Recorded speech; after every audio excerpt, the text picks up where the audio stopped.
So now we're going on to our next talk, and it is from James O'Neill from Benamic, and he's talking about highly targeted promotions to beat your competitors, something I'm sure you all want to do. So we're going to go straight over now to James. The time is yours.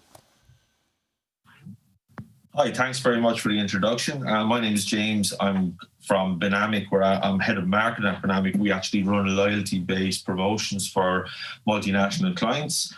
So if I was just start flying through, what I'm going to talk about today is just some of kind of our promotions and how they've evolved to take into account of online, basically an online war zone that has come into play since COVID, where most brands have now switched their concentration from offline to online in terms of how they promote their brand and running their loyalty programs, etc. So just to talk about advocacy is still the strategic golden ticket for success. Now, like obviously with these, with brands being forced online to do a lot of their concentration for it, what we traditionally done is we traditionally promoted cashbacks versus discounts. Okay, now a cashback promotion is where a user, instead of getting a point of sale discount, which is received at the till or point of sale, so if there's a percentage off or anything, that is gone straight away from the brand's budget. A cashback is where a user will have to use the receipt and validate the purchase and receive the cashback at a later stage.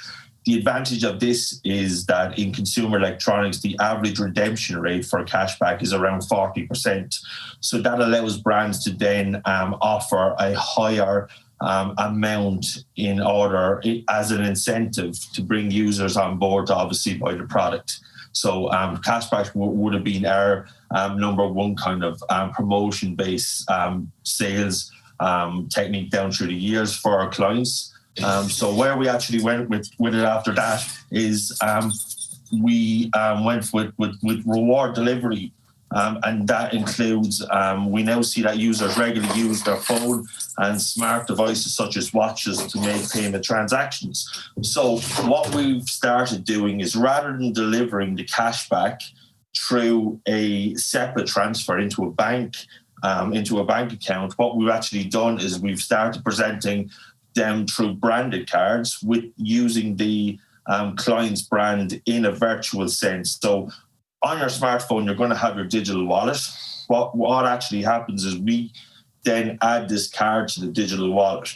When it's added to the digital wallet, we then can put that cashback amount on the card.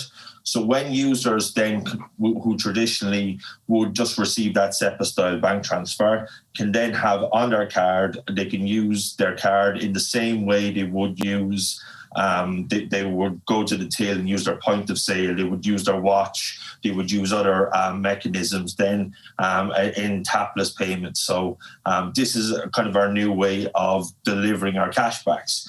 Also, we have users then that will request the physical cards and using physical cards as well, with the obviously using that tap functionality as well to pay and the online payment through virtual or even the physical card to promote the option of being able to support a student or something like that using the kind of branding where a family supporting a student.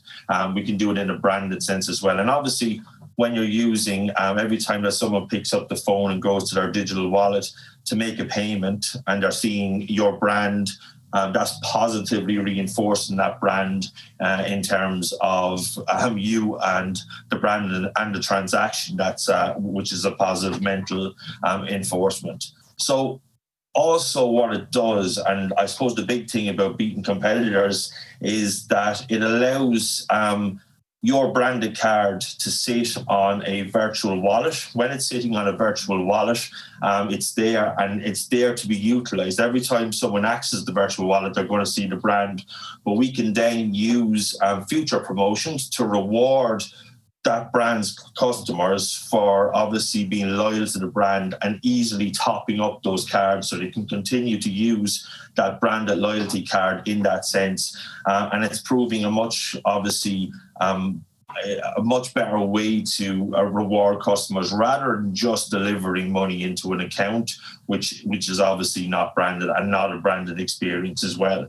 And I suppose what we actually do in order to deliver that, to deliver the card to the wallet, it's done through a number of different means. But what we're finding most popular, and I suppose with your last you talked about SMS, the next stage of SMS is actually rich content services, and it's the next generation of SMS delivery, which allows SMS platform, which has a 95% open rate, to carry all those other aspects such as rich video, and it also allows the cards to be delivered through that aspect as well. So that is proven very popular, where we can bring in chatbot functionality and everything into it. And a lot of our clients are obviously taking advantage of that aspect, and it can work across B2B, B2C, customer, going across consumer electronics, FMCG and service-based companies. So that's really, I suppose, why a big push that we're seeing, where we can bring what we traditionally done online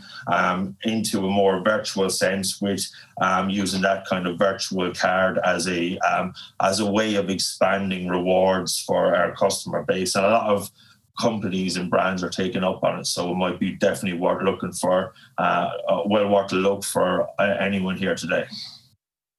Great, fantastic presentation, thank you. So got lots of questions coming in, but not much time, so I'm going to pick, I think I'll pick this one I like.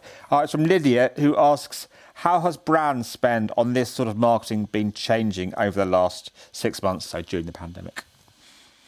Yeah, so I suppose we've got when COVID hit in, all of a sudden everything stopped with campaigns and everyone wanted to go, okay, what do we do now? And it was more focused on, we've seen a big rise. We do a lot of kind of performance-based search marketing and growth hacking style search marketing to support our campaigns. So we introduced a lot of that, and the consumer journey really just changed from taking retailers, where it was point of sale, to making it more digital based. So it's e-commerce based, moving all that messaging and making sure that the consumer journey came from that recognition all the way to all those different touch points that were now online that were offline before COVID. So that's the major place that we've seen the kind of the movement.